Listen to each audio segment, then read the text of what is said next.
Welcome to video number 10. In this video, we focus on one of the most practical and time-saving features in Dominir: how agents fill AcroForm templates.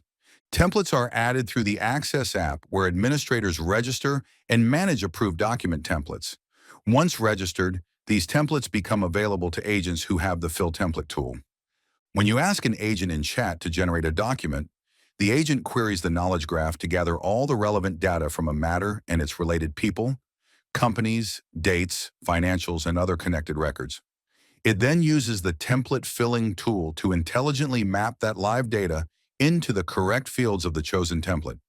You can watch the entire process live in the chat transcript, including exactly which data the agent pulled and which fields it populated. This removes repetitive manual data entry, reduces errors, and ensures perfect consistency across contracts, pleadings, retainer agreements, invoices, and other documents. This template filling capability, combined with the agent system and pulse automation, shows how Dominir can turn your live data into perfect, consistent documents with almost no manual effort. In the next video, we will cover the clearance and access system, how the platform protects sensitive information through classification levels, user clearances, agent permissions, and secure configuration of external tools and API keys.